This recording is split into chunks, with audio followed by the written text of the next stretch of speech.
This lesson is a part of the Google IT Automation with Python certificate, providing you with in-demand Python, Git, and IT automation skills to advance your career in IT. Get access to practice exercises, quizzes, discussion forums, job search help, and more on Coursera. And you can earn your official certificate.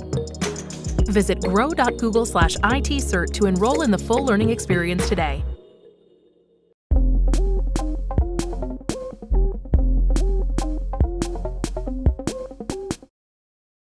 In the next few videos, we'll explore 3 techniques for automating repetitive tasks. These are while loops, for loops, and recursion. Each of these techniques are used to tell the computer to repeat a task, but each takes a slightly different approach. We're going to learn how to write the code for each and how to know when to use one technique instead of the others. So, are you ready? Let's get started.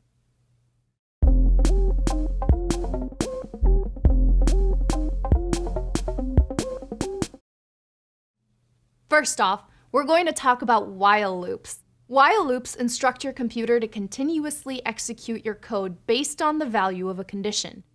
This works in a similar way to branching if statements. The difference here is that the body of the block can be executed multiple times instead of just once. Check out this program. Can you guess what it does? Before we execute it to find out, let's go through it together line by line. In the first line, we're assigning the value of 0 to the variable x. We call this action initializing, to give an initial value to a variable. In the line after that, we're starting the while loop. We're setting a condition for this loop that x needs to be smaller than 5. Right now, we know that x is 0, since we've just initialized it, so this condition is currently true. On the next 2 lines, we have a block that's indented to the right. Here, we can use what we learned about functions and conditionals to identify that this is the while loop's body. There are 2 lines in the body of the loop. In the first line, we print a message followed by the current value of x. In the second line, we increment the value of x. We do this by adding 1 to its current value and assigning it back to x. So, after the first execution of the body of the loop, x will be 1 instead of 0. Because this is a loop, the computer doesn't just continue executing with the next line in the script. Instead, it loops back around to reevaluate the condition for the while loop. And because 1 here is still smaller than 5, it executes the body of the loop again. It then prints the message and once more increments x by 1. So the x is now 2. The computer will keep doing this until the condition isn't true anymore. In this example, the condition will be false when x is no longer smaller than 5. Once the condition is false, the loop finishes and the next line is executed. And finally, the last line of our code prints the last value of x. So now that this code makes a bit more sense, what do you think will happen when we execute it? Ready to find out? Let's execute the code and see what happens.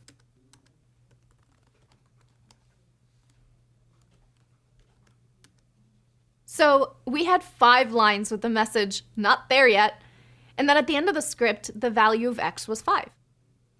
This was a simple example of how a while loop behaves. As we've said before, we're learning the building blocks of programming. Once you know those building blocks, you can combine them to create more complex expressions. As an IT specialist, while loops can be super helpful. You can use them to keep asking for a username if the one provided isn't valid, or maybe try an operation until it succeeds. Knowing how to construct these expressions can help you get your computer to do a whole lot with only a little bit of code. It's pretty powerful stuff we're learning here. Now that you've got an idea of how a while loop works, let's spice it up with another example.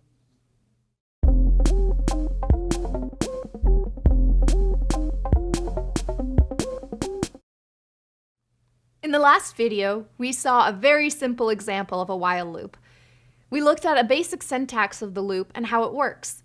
Let's now apply this knowledge to a similar example, but this time with a while loop inside a function. Can you work out what this function does? In this example, we start out by initializing a variable called x. In this case, we initialize it with the value of 1. Then we enter our while loop, which checks to see if the value inside of the x variable is less than the parameter n that the function received. If that comparison evaluates to true, then the code inside the while block is executed. Say we pass a value of 5 as a parameter to this function. In the first pass through the loop, x is always equal to 1, so the comparison 1 smaller than or equal to 5 would be true, and we'd then enter the body of the loop. In the body, we first print a message indicating that the current attempt number, and then we increase the value of x by 1. To increment the number, we're using a slightly different expression than before. X plus equal 1 is a shorthand version of x equals x plus 1. You can use either expression since they both mean the same thing. The process continues until the result of the comparison isn't true anymore, which happens when x is bigger than n. In our current example, this would be when the value of x is 6. Let's see it in action. In these past examples, we've used the simple conditions of a number being smaller or equal than another number. These are common conditions, but they're by no means the only conditions you can have in a while loop. It's common, for example, to call a separate function that evaluates the condition, like this. In this case, there's a lot of code hidden behind functions, and it's doing stuff we don't see. There's a getUsername function that asks the user for a username, and a valid username function that validates that username. And all this is happening in just a handful of characters. As you can see, you can pack a lot of punch into just a short line of code. In this case, the body of the while loop will be executed until the user enters a valid username. The important thing to remember is that the condition used by the while loop needs to evaluate to true or false. It doesn't matter if this is done by using comparison operators or calling additional functions. The conditions used in while loops can also become more complex if we use the logical operators that we encountered when looking into branching, and, or, and not. This lets us combine the values of several expressions to get the result we want. Okay, we've now covered what a while loop is and learned its syntax and basic behavior. Some of this stuff can be a bit tricky, and you're doing great. Keep sticking with it.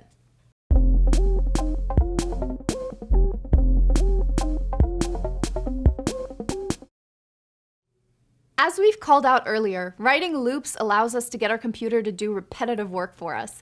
Since one of the main benefits of writing scripts in IT is to save time by automating repetitive tasks, loops are super useful. So, let's make sure you avoid some of the most common mistakes people make when writing loops. One of the most common errors is forgetting to initialize variables with the right value. We've all made this mistake when starting to code.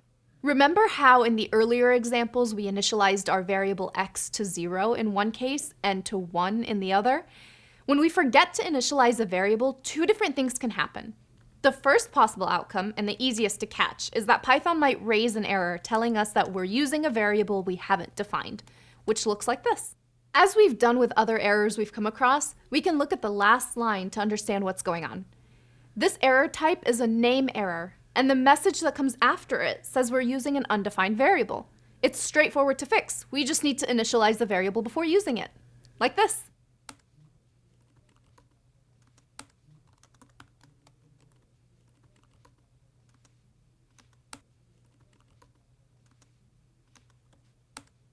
Fixed.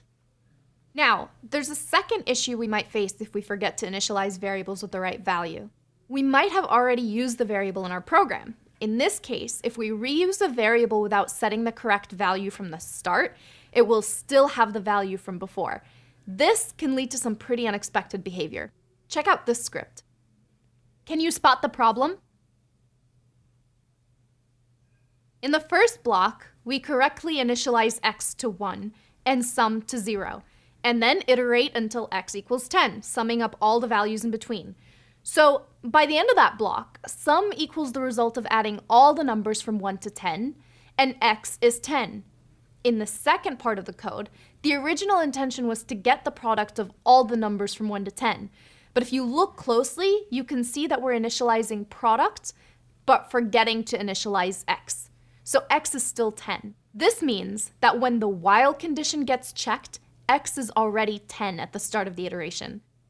The while condition is false before it even starts, and the body never executes. Let's see how this problem would look. In this case, it might be harder to catch the problem because Python doesn't raise an error, The problem here is that our product variable has the wrong value. If you have a loop that's gone rogue and not behaving as expected, it's a good idea to check if all the variables are correctly initialized. In this example, we need to set x back to 1 before starting the second loop. As always, the best way to learn is to practice it yourself. Make sense? Remember, if you ever feel stuck or a little unsure about something, you can always ask for help in the discussion forums. These forums are there to let you get the help you need when you need it. So don't forget to use them. So, to recap, whenever you're writing a loop, check that you're initializing all the variables you want to use before you use them. And don't worry if you don't get it right the first time. We've all been there when learning how to code. As we've called out before, the way to master programming is to practice, practice, practice. Keep practicing until you're comfortable. And even then, it's still okay to make mistakes. So don't feel like you can't, loop back around to review and practice everything we've covered so far.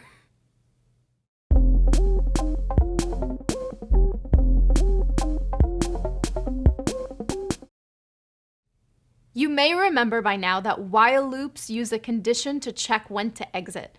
The body of the while loop needs to make sure that the condition being checked will change.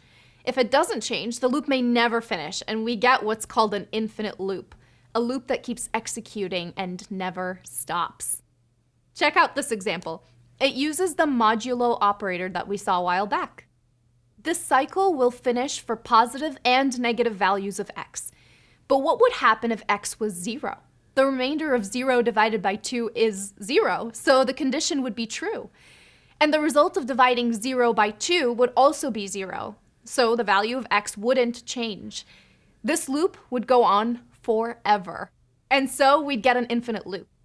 If our code was called with x having the value of 0, the computer would just waste resources doing a division that would never lead to the loop stopping. The program would be stuck in an infinite loop, circling back around endlessly. And we don't want that. All that looping might make your computer dizzy. To avoid this, we need to think about what needs to happen for a loop to be successful. In this example, we said that x needs to be different than 0. So we could nest this while loop inside an if statement, just like this. With this approach, the while loop is executed only when x is not 0. Alternatively, we could add the condition directly to the loop using a logical operator, like in this example. This makes sure we only enter the body of the loop for values of x that are both different than 0 and even. Talking about infinite loop reminds me of one of the first times I used while loops myself. I wrote a script that emailed me as a way of verifying that the code worked. And while some condition was true, I forgot to exit the loop. Turns out those emails get sent faster than once per second. As you can imagine, I got about 500 emails before I realized what was going on. Infinitely grateful for that little lesson. When you're done laughing at my story, remember, when you're writing loops, it's a good idea to take a moment to consider the different values a variable can take. This helps you make sure your loop won't get stuck. If you see that your program is running forever without finishing, have a second look at your loops to check there's no infinite loop hiding somewhere in the code. While you need to watch out for infinite loops, they're not always a bad thing. Sometimes you actually want your program to execute continuously until some external condition is met. If you've used the ping utility on Linux or macOS system, or ping-t on a Windows system, you've seen an infinite loop in action. This tool will keep sending packets and printing the results to the terminal unless you send it the interrupt signal, usually pressing Ctrl-C. If you were looking at the program's source code, you'd see that it uses an infinite loop to do this, with a block of code with instructions to keep sending the packets forever. One thing to call out is it should always be possible to break the loop by sending a certain signal. In the ping example, that signal is the user pressing Ctrl-C. In other cases, it could be that the user pressed a button on a graphical application, or that another program sent a specific signal, or even that a time limit was reached. In your code, you could have an infinite loop that looks something like this. In Python, we use the break keyword, which you can see here, to signal that the current loop should stop running. We can use it not only to stop infinite loops, but also to stop a loop early if the code has already achieved what's needed. So, quick refresh. How do you avoid the most common pitfalls when writing while loops? First, remember to initialize your variables, and second, check that your loops won't run forever.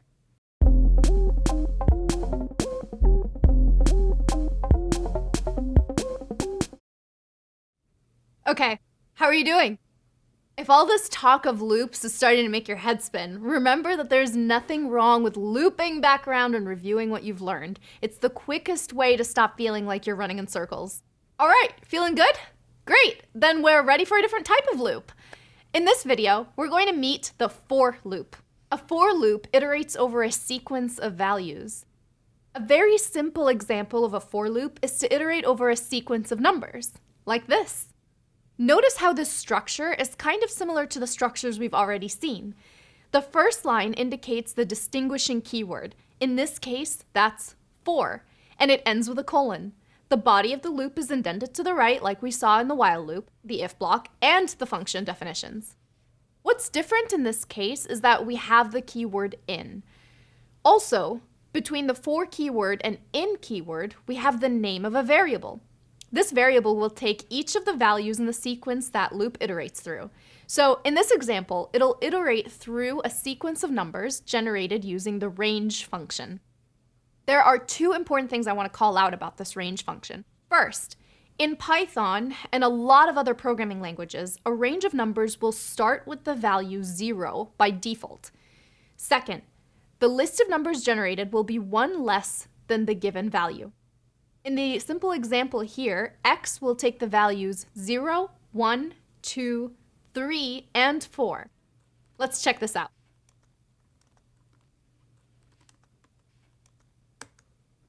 So there we have a very basic for loop. It iterates over a sequence of numbers generated by the range function.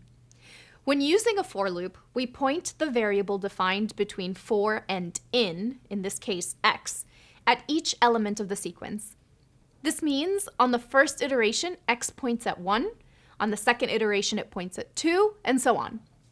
Whatever code we put in the body of the loop will be executed on each of the values, one value at a time. As we said earlier, the loop's body can do a lot of things with the values it iterates. For example, you could have a function to calculate the square of a number, and then use a for loop to sum the squares of the numbers in a range. Iterating over numbers looks very similar to the while loop examples we showed before. So you may be wondering, why have two loops that look like they do the same thing? Well, the power of the for loop is that we can use it to iterate over a sequence of values of any type, not just a range of numbers. Think all the way back to our very first Python example in this course. Remember our trusty hi friends script? In it, we saw a for loop that iterated over a list of strings. It looked like this. We'll talk a lot more about lists later on, but for now, you only need to know that we can construct lists using square brackets and separate the elements in them with commas. In this example, we're iterating a list of strings, and for each of the strings in the list, we're printing a greeting. The sequence that the for loop iterates over could contain any type of element, not just strings. For example, we could iterate over a list of numbers to calculate the total sum and average. Here's one way of doing this. Here, we're defining a list of values. After that, we're initializing two variables, sum and length, that will update in the body of the for loop. In the for loop, we're iterating over each of the values in the list, adding the current value to the sum of values, and then also adding 1 to length, which calculates how many elements there are in the list. Once we've gone through the whole list, we print out the sum and the average. We'll keep using for loops in our examples every time we want to iterate over the elements of any sequence and operate with them. Some examples of sequences that we can iterate are the files in a directory, the lines in a file, the processes running on a machine, and there's a bunch of others. So as an IT specialist, you'll use for loops to automate tons of stuff. For example, you might use them to copy files to machines, process the contents of files, automatically install software, and a lot more. A few weeks ago, I had to update a lot of files with different values depending on their contents. So I used a for loop in a script to iterate over all the files. Then my script took different actions based on an if condition and updated all of those files for me. It would have taken me forever if I had done this manually file by file. If you're wondering when you should use for loops and when you should use while loops, there's a way to tell. Use for loops when there's a sequence of elements that you want to iterate. Use while loops when you want to repeat an action until a condition changes. And if whatever you're trying to do can be done with either for or while loops, just use whichever one's your favorite. I'm more of a while gal myself, but it's totally your call. Next up, we've put together more examples to help get you more practice with for loops and discover some of the cool things you could do with them.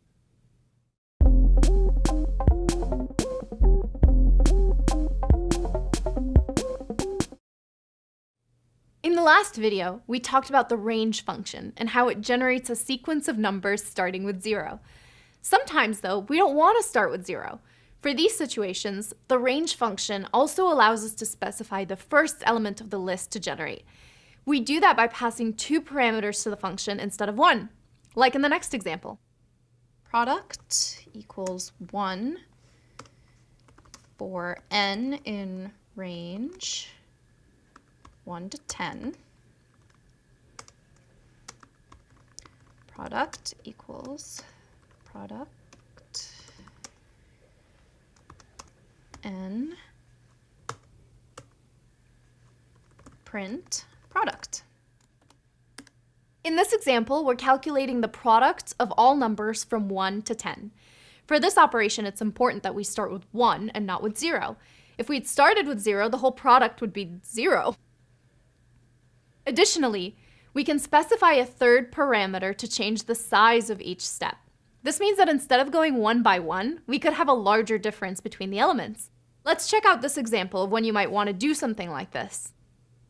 First, we're defining a function that converts a temperature value from Fahrenheit to Celsius. And we're simply using a conversion formula to do that. Then, we have a for loop that starts at 0 and goes up to 100 in steps of 10. Notice that we're using 101 for the upper limit instead of 100. We're doing this because the range never includes the last element, and we want to include 100 in our range. The body of the for loop prints the value in Fahrenheit and the value in Celsius, creating a conversion table. Let's see this in action. That example got you feeling the heat? Don't worry, there's a quick rundown of what we've learned. The range function can receive 1, 2, or 3 parameters. If it receives 1 parameter, it will create a sequence, 1 by 1, from 0 until 1 less than the parameter received. If it receives 2 parameters, it will create a sequence, 1 by 1, from the first parameter until 1 less than the second parameter. Finally, if it receives 3 parameters, it will create a sequence starting from the first number and moving towards the second number, but this time the jumps between the numbers will be the size of the third number. And again, it will stop before the second number. This might sound like a lot to remember, but don't panic. As we've said before, you don't have to try to memorize it all, just keep practicing and it'll soon become second nature.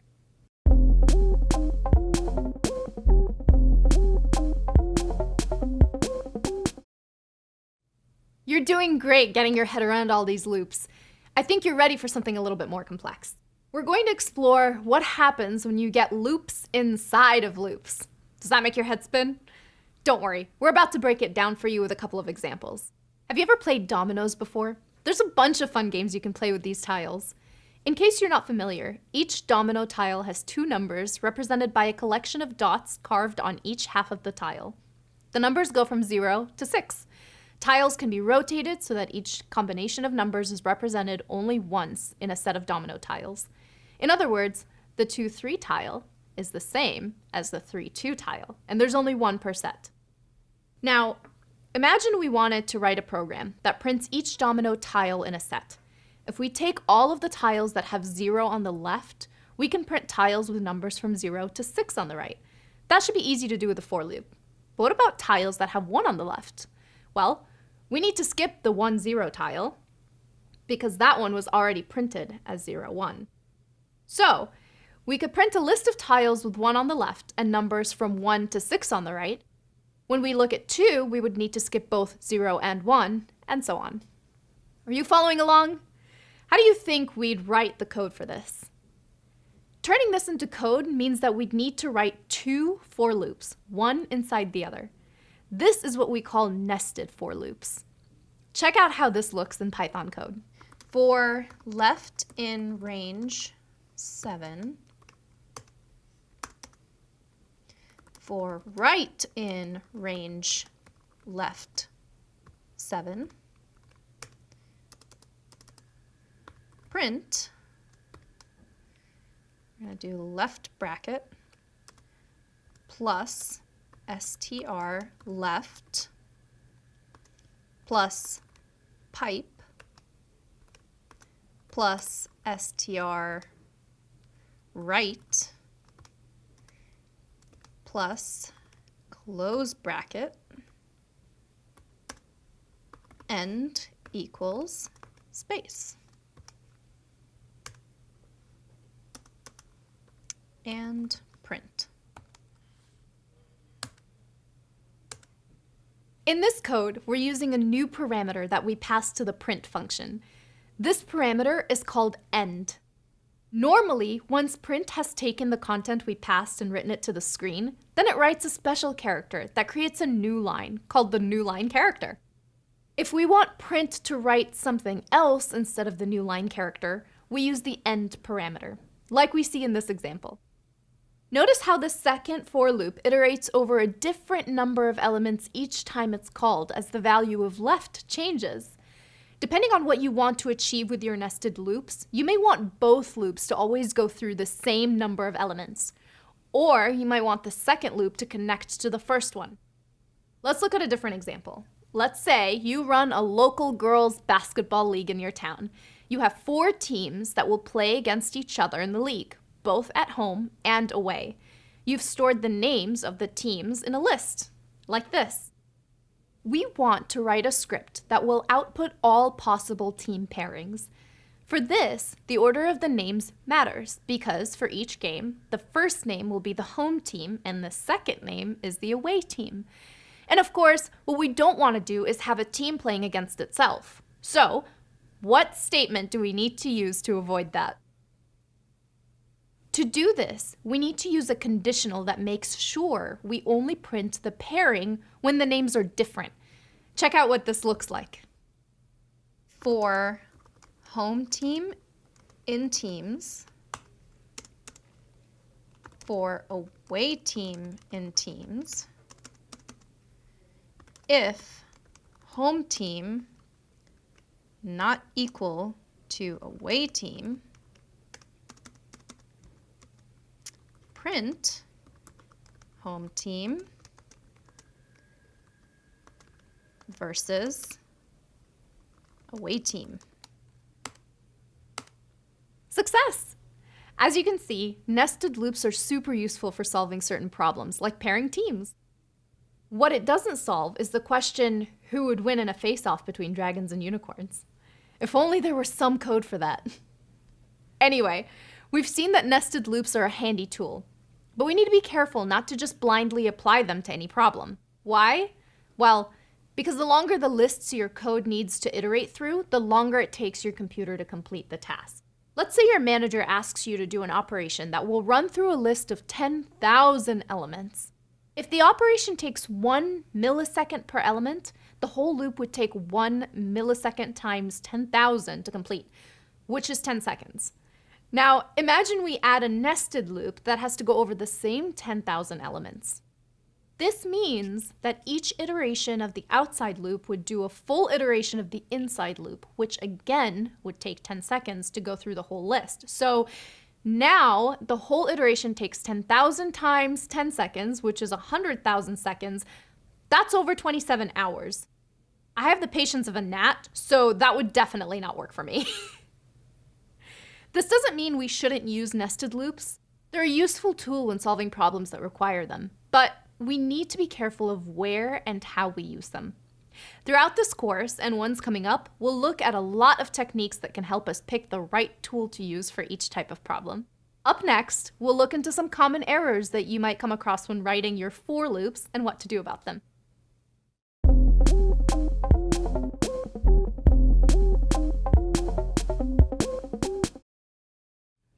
We've now seen how to write for loops, combine them with functions, nest a for loop inside a different loop, and even combine a nested loop with conditionals.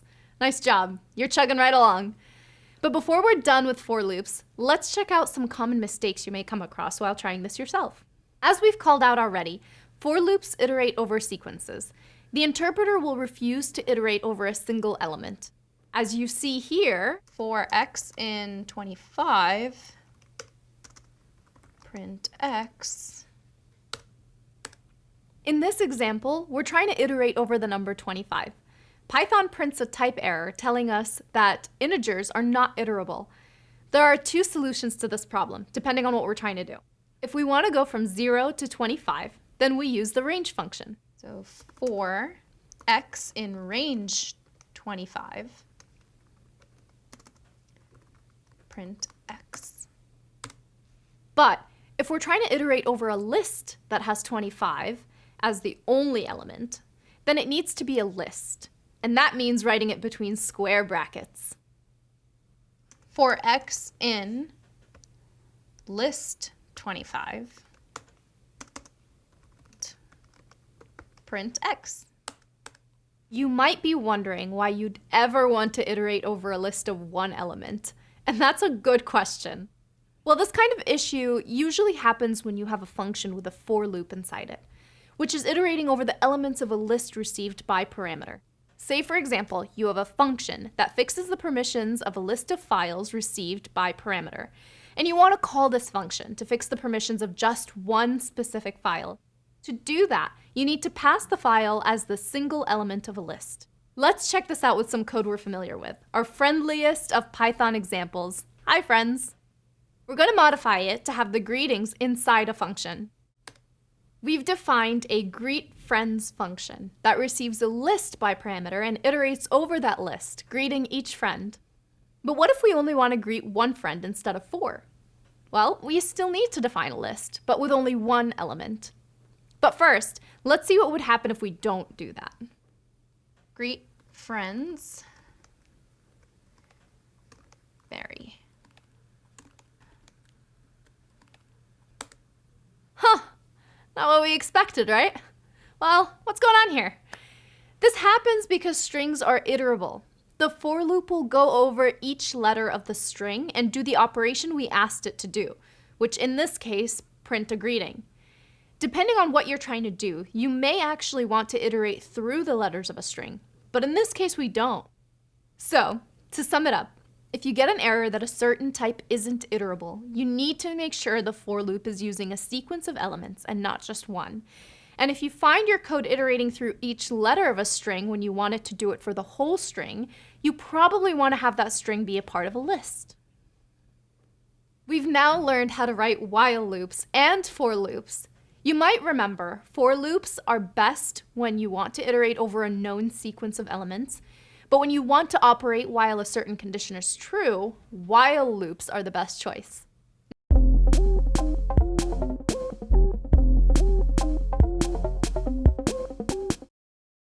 Recursion is the repeated application of the same procedure to a smaller problem. Have you ever played with a Russian nesting doll? They're a great visual example of recursion. Each doll has a smaller doll inside it. When you open up the doll to find the smaller one inside, you keep going until you reach the smallest doll, which can't be opened. Recursion lets us tackle complex problems by reducing the problem to a simpler one. Take our Russian nesting dolls, all nested inside each other, and imagine we want to find out how many dolls there are in total. We would need to open each doll one by one until we got to the last one, and then count how many dolls we've opened. That's recursion in action. Here's another example with a more complex problem.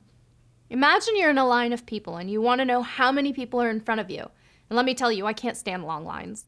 Anyway, if the line's long, it might be hard to count the people without leaving the line and losing your place. So instead, you could ask the person in front of you how many people are in front of them. Since this person will be in the same situation as you, they'll have to ask the same question to the person in front of them.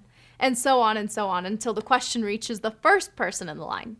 This person can confidently reply that there are no people in front of them. So then, the second person in line can reply 1, the person behind them replies 2, and so on until the answer reaches you. Okay, I know the chances are pretty small that all those people would play along just so you can know where you are in line, but it's a useful way to visualize how recursion works. How does this translate into programming? Well, in programming, recursion is a way of doing a repetitive task by having a function call itself. A recursive function calls itself, usually with a modified parameter, until it reaches a specific condition. This condition is called the base case. In our earlier examples, the base case would be the smallest Russian doll, or the person at the front of the queue. Let's check out an example recursive function to understand what we're talking about. Here, we're defining a function called factorial. At the beginning of the function, we have a conditional block defining the base case, where n is smaller than 2. It simply returns the value 1. After the base case, we have a line where the factorial function is calling itself with n minus 1. This is called the recursive case. And this creates a loop. Each time the function is executed, it calls itself with a smaller number until it reaches the base case. Once it reaches the base case, it returns the value 1, and then the previously called function multiplies that by 2, and the previously called function multiplies it by 3, and so on. This loop will keep going until the first factorial function called returns the desired result. It's a bit complex, right? Let's add a few print statements to see exactly how this works.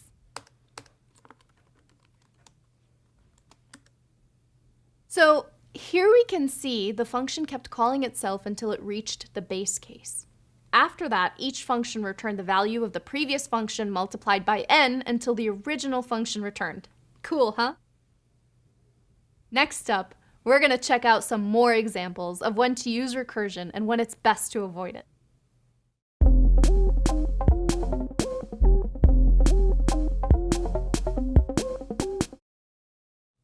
By now, you've seen what a recursive function looks like, how to write a base case and a recursive case. You might be wondering, why do we need recursive functions if I can just use a for or while loop? Well, solutions to some specific problems are easier to write and understand when using recursive functions.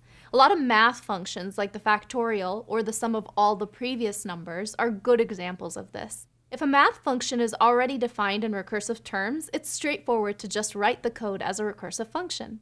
But it's not just about math functions. Let's check out a couple of examples of how this could help an IT specialist trying to automate tasks. Let's say that you need to write a tool that goes through a bunch of directories in your computer and calculates how many files are contained in each. When listing the files inside a directory, you might find subdirectories inside them, and you'd want to count the files in those subdirectories as well. This is a great time to use recursion. The base case would be a directory with no subdirectories. For this case, the function would just return the amount of files. The recursive case would be calling the recursive function for each of the contained subdirectories. The return value of a given function call would be the sum of all the files in that directory plus all the files in the contained subdirectories. A directory of files that can contain other directories is an example of a recursive structure, because directories can contain subdirectories that contain subdirectories that contain subdirectories, and so on. When operating over a recursive structure, it's usually easier to use recursive functions than for or while loops. Another IT-focused example of a recursive structure is anything that deals with groups of users that can contain other groups. We see this situation a lot when using administrative tools like Active Directory or LDAP. Say your group management software allows you to create groups that have both users and other groups as their members, and you want to list all human users that are part of a given group. Here, you would use a recursive function to go through the groups. The base case would be a group that only includes users, listing all of them. The recursive case would mean going through all the groups contained, listing all the users in them, and then listing any users contained in the current group. It's important to call out that in some languages, there's a maximum amount of recursive calls you can use. In Python, by default, you can call a recursive function 1,000 times until you reach the limit. That's fine for things like subdirectories or user groups that aren't thousands of levels deep, but it might not be enough for mathematical functions like the ones we saw in the last video. Let's go back to our factorial example from the last video and try to call it with n equals 1,000. Factorial 1,000. See that error? It's telling us that we've reached the maximum limit for recursive calls. So while you can use recursion in a bunch of different scenarios, we only recommend using it when you need to go through a recursive structure that won't reach 1,000 nested levels. All right, we've just added recursion to your growing scripting toolbox. They're ready for you whenever the situation calls for it. Congratulations on finishing this lesson in the Google IT Automation with Python certificate. Access the full experience, including job search help, and get the official certificate by clicking the icon or the link in the description. Watch the next lesson in the course by clicking here, and subscribe to our channel for more lessons from upcoming Google Career Certificates.